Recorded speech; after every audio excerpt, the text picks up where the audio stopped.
جی آج کا بھی اس وقت کا میرا موضوع یہ ہے کہ حضرت مسیح کی پیدائش اور حضرت محمد کی پیدائش، اور اس میں سے اس موازنے میں سے ہم دیکھیں گے کہ کس کی فضیلت ہے، اور اس فضیلت کے ساتھ میں آپ کو دعوت دوں گا. آپ کے لیے دعویٰ ہے کہ آپ سچائی اور حق پر آ جائیں. یہی آپ کے لیے بہتر ہے، یہی خدا کا آپ کے لیے پیغام ہے، اس کے کلام کا پیغام ہے، اور یہی الہی منصوبہ ہے. سب سے پہلے میں قرآن 19:19 آپ کے سامنے پیش کر رہا ہوں، جو خداوند یسوع المسیح کو ہولی سن اور پاکیزہ لڑکا بیان کر رہی ہے. یہ میں قرآن کی بات کر رہا ہوں. 19:19 ہولی سن ہے خداوند یسوع المسیح اور پاکیزہ لڑکا. اردو کے ترجمے میں پاکیزہ لڑکا آیا ہے، کہیں پہ سن لیس، فالٹ لیس بھی آیا ہے، پیور بھی آیا ہے، لیکن یہ فضیلت ہے خداوند یسوع المسیح کی ہر بشر پر، ہر انسان پر، کیونکہ یہ کلمہ ہے، اور کلمہ خدا کا پاک ہی ہے، اور اس کو بے خطا ہم کہہ سکتے ہیں، کیونکہ خدا کا کلمہ، اللہ کا کلمہ ہی صرف پاک ہو سکتا ہے، اللہ کا کلمہ ہی لا خطا بے خطا ہو سکتا ہے، اور کوئی نہیں. تو یہ خداوند یسوع المسیح کی فضیلت ہے. پیدائش کے وقت انہیں پاک بیان کیا جا رہا ہے، ہولی، پیور، سن لیس، فالٹ لیس، پاکیزہ.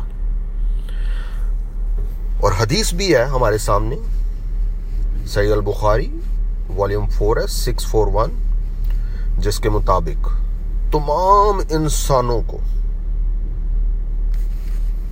ان کی پیدائش کے وقت شیطان نے چھوا،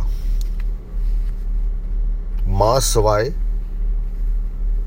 خداوند یسوع المسیح اس اللہ کے کلمے کو، کیونکہ اللہ کے کلمے کو اگر شیطان نے چھو لینا ہے اور اس پہ حاوی ہو جانا ہے تو پھر پیچھے بچے گا کیا؟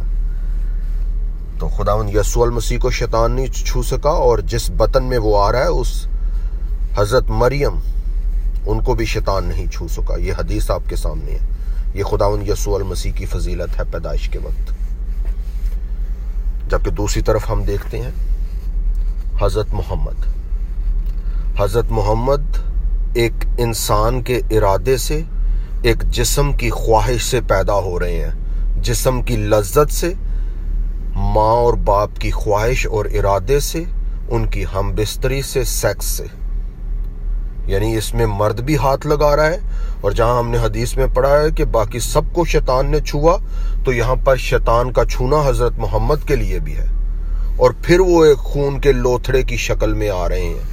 قرآن کے مطابق، بایولوجی سائنس نہیں اس کو مانتی، لیکن قرآن 96:2 کے مطابق حضرت محمد اپنی ماں اور باپ ان کی لذت سے، ان کے انسانی ارادے سے، خواہش سے، ان کے جسم کے آپس کے ملاب سے ایک خون کے لوتھڑے کی شکل اختیار کر رہے ہیں. یہ انسانی منصوبہ، اور دوسری طرف جو میں نے بیان کیا وہ الہی منصوبہ. فضیلت کا آپ نے فیصلہ کرنا ہے کس کی فضیلت ہے. اور یہاں پر شیطان کا چھونا بھی ہے، مرد کا چھونا بھی ہے، اور خداوند یسوع المسیح کی پیدائش میں نہ شیطان چھو سکا، نہ کسی مرد کی انوالومنٹ ہے، بلکہ الہی منصوبہ ہے، خدا کا منصوبہ ہے. اور کلمے کو شیطان نہیں چھو سکتا، کلمہ ہی پاکیزہ ہو سکتا ہے، کلمہ ہی پاک ہے، وہی سن لیس اور فالٹ لیس ہے. فیصلہ آپ کا ہے، آپ نے کس کو فالو کرنا ہے، فضیلت کس کی ہے پیدائش کے وقت. اور اگر آپ انجیل جلیل لوکا اس کا 1 باب اور اس کی 35ویں آیت پڑھیں تو آپ کو اس القدوس کے بارے میں اور بھی معلوم ہو جائے گا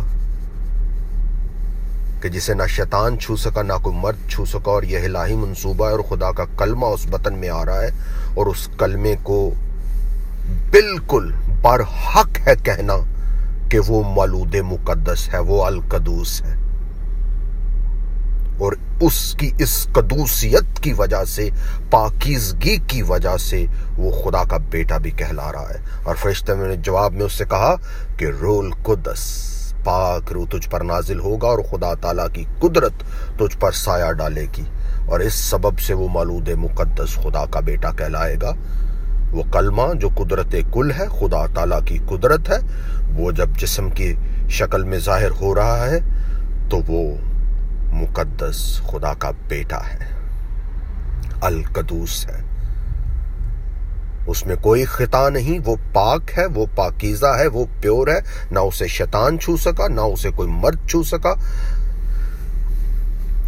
نہ وہ انسان کے ارادے سے پیدا ہوا، نہ وہ جسم کی لذت سے پیدا ہوا، نہ وہ کسی جرثومے سے پیدا ہوا۔ وہ اپنی پیدائش سے قبل کلمہ ہے اور اپنی پیدائش میں بھی اس کی فضیلت ہے۔